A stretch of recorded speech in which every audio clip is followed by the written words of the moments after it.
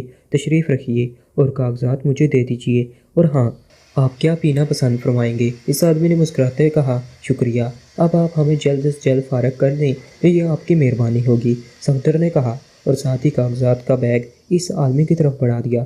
فکر نہ کریں، صرف چند منٹ لگیں گے، اس آدمی نے بیگ لے کر مسکراتے ہوئے کہا اور تیزی سے واپس دروازے کی طرف بڑھ گیا۔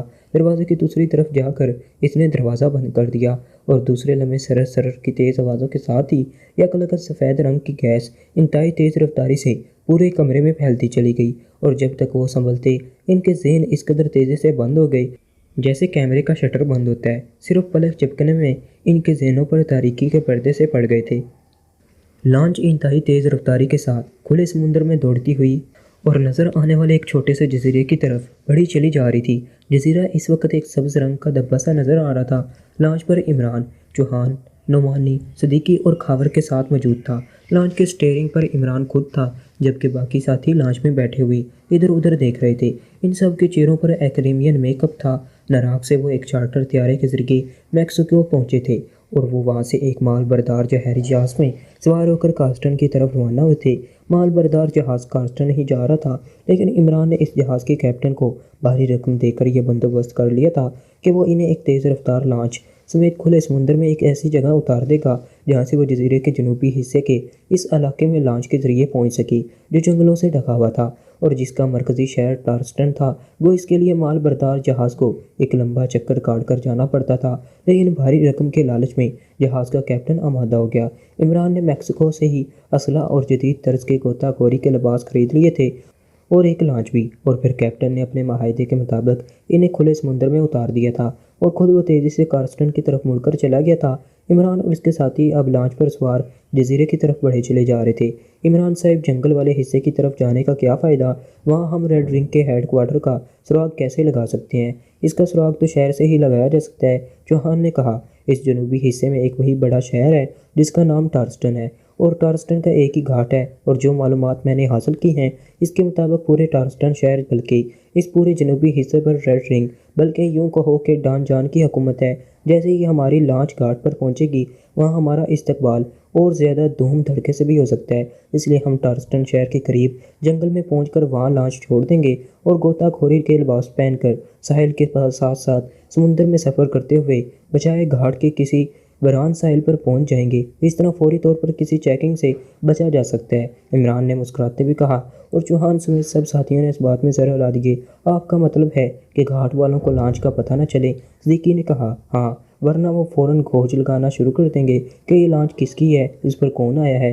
عمران نے جواب دیا، ابھی بھی وہ دور سے چیک تو کر سکتے ہیں۔ خاور نے کہا، نہیں، ہم عقبی طرف سے جا رہے ہیں، اس طرف صرف جنگل ہے، عمران نے کہا، اور سب نے سر ہلا دیے۔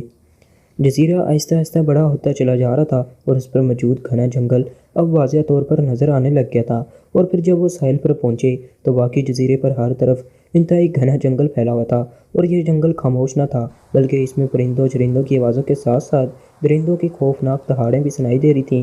غوطہ خوری کے لباس پہن لو، اسلحہ وغیرہ واٹر پروف تھیلوں میں اچھی طرح بند کرنے کے بعد اس لانچ کو کسی کھاڑی میں اس طرح بک کر دو کہ کسی بھی ضرورت کے وقت مل سکے۔ عمران نے لانچ کا انجن بند کرتے ہوئے اپنے ساتھیوں سے کہا، اور ان سب نے اس کی ہدایات پر عمل شروع کر دیا، اور تھوڑی دیر بعد وہ سب اپنی پشت پر پانی کے اندر تیرتے ہوئے کنارے کے ساتھ ساتھ آگے بڑھے چلے جا رہے تھے۔ جب وہ تھک جاتے تو ساحل پر چڑھ کر سانس لیتے اور پھر پانی میں اتر جاتے۔ پھر تقریباً 2 گھنٹے اسی طرح پانی میں تیرنے کے بعد انہیں دور سے شہر کے آثار نظر آنے لگ گئے، اور جنگل بھی اب اس قدر گھنا نہ رہا تھا۔